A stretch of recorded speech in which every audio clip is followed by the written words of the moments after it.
Across and shifting focus to French President Emmanuel Macron, who is here in India. He's giving out details over India and France's Rafale deal. Let's cut across. Et c'est pour ça que tous les partis politiques qui, à un moment ou à un autre, justifient en leur sein ou à leur périphérie des mouvements qui pratiquent la violence sous prétexte que la République ne ferait pas assez ceci ou cela, commettent à chaque fois une faute grave. Grave. Et donc là, en l'espèce, c'est un mouvement d'action violente et mobilisé à sa tâche pour que les conditions du respect de chacun, de la sécurité soient assurées. Mais chacun a sa part de responsabilité. Est-ce que vous avez aucune alliance avec LFI? Ensuite, il y a de l'autre côté, à l'extrême droite, également des mouvements violents. Ces mouvements doivent être combattus, continuer d'être éradiqués, et rien ne saurait les justifier. Mais n'entrons pas dans un face-à-face. Et quant aux autres commentaires politiques que je vois, je suis toujours frappé de voir que les gens qui sont nationalistes, qui ne veulent pas qu'on les embête chez eux, sont toujours les premiers à commenter ce qui se passe chez les autres. Que chacun reste chez soi et les moutons seront bien gardés. Ça, c'est pour Georges Meloni. Monsieur le Président, le frère Sambou a été arrêté à son domicile ce matin dans le cadre de l'affaire Epstein. Quel est votre commentaire? Je ne vais pas faire plus de commentaires, évidemment, j'imagine combien ça peut choquer le peuple britannique. Après, la justice passe, il y a une volonté qui est de laisser la justice travailler, de transparence, et donc je n'ai pas de commentaires à faire qui puissent... Mais en prenant tous ces responsabilités, je le dis, là, c'est un moment de responsabilité pour toutes les formations politiques. Quiconque veut défendre ses idées, aller aux urnes, convaincre, n'a pas le droit d'utiliser la violence. Quiconque veut défendre ses idées, quels que soient ses idéaux, et je peux être en accord, en désaccord, vous pouvez être en accord, en désaccord, ils sont à respecter. Rien ne justifie la violence. Et donc, quelques responsables politiques, quelques partis politiques qui est ambigu avec des mouvements violents, qui est ambigu avec des groupes qui pratiquent la violence, portent une responsabilité gravissime. Et donc, je les appelle tous à la responsabilité, à lever ces ambiguïtés, à interdire eux-mêmes tous les groupes qui, en leur sein, pratiquent cette violence, à les fermer. La justice, de toute façon, fera son travail, l'administration le fera pour les dissolutions, et je les appelle tous à ramener les esprits à la fois à la décence et au calme. La décence, parce qu'un jeune homme vient de mourir, et la décence, c'est d'abord d'être aux côtés de sa famille, de ses proches, et de dire qu'il n'y a rien qui justifie de tuer un jeune homme. Et les opinions ne justifient pas de tuer un jeune homme. On peut, encore une fois, les partager, ne pas les partager. Et ensuite, je ne crois pas à l'émeute permanente. La République, ça n'est pas ça. Et donc, tous, je les appelle au calme. Si nous voulons une vie démocratique apaisée, nous avons des élections municipales qui arrivent. Je vois de plus en plus à la fois de maires sortants, de candidats qui sont aujourd'hui agressés. Je veux ici leur redire tout mon soutien. Tous les élus de la République, les maires, moi-même, le gouvernement, nous sommes là pour que les choses se passent dans le calme et dans le respect. Toutes les formations politiques doivent y contribuer.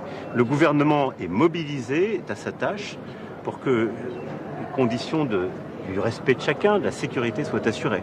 Mais chacun a sa part de responsabilité. Est-ce que vous avez aucune alliance avec LFI? Vraiment? We'll try and get you details of what exactly it is that the French President Emmanuel Macron just came out and detailed. But this is the first statement that the French President has made after holding bilateral talks with the Indian side, with Indian Prime Minister Narendra Modi, and delegation-level talks were held between both sides. Both the countries, of course, are looking to strengthen ties in multiple areas, one of which is defense. There was a Rafale deal that was on agenda to be signed. Remember, India's highest defense acquisition body, the Defense Acquisition Council, just last week, and the cabinet post that had given its nod to purchase more Rafale jets from a French aviation company, Dassault. That's something that was expected to come up in talks between the two leaders, between French President and the Indian Prime Minister. That's something that Emmanuel Macron there has come out and confirmed is what we're learning. We're still trying to ascertain more details as to what it is exactly, what the nitty-gritties of that deal are, what was the discussion on that particular front.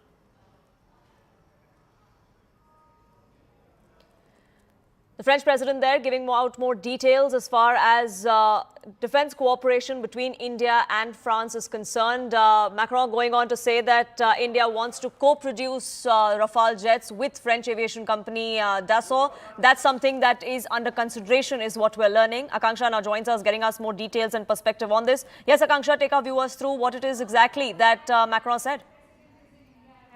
But this is an extremely pivotal visit. Why? Because India has elevated its strategic partnership with France, and we've elevated it to a global strategic partnership that makes us a bilateral partner to France at par with the United States. Why is it so special, Poonam? You've already highlighted how the Dassault deal is now going to be moving forward from fighter jets. You're looking at other aspects also, even in terms of trade. Remember, Prime Minister Modi and the French president go back a long way. Their bonhomie is in fact world famous. Why? Because they stand by their friends through thick and thin. They are also known for actually sticking their neck out, especially under the current administration of Donald Trump, whatever kind of bullying we've seen, especially when it comes to trade. But more importantly, it is his presence, not just in the financial capital of India, which was Mumbai, and now in the national capital as far as fronting the AI summit along with Prime Minister Modi by his side is concerned.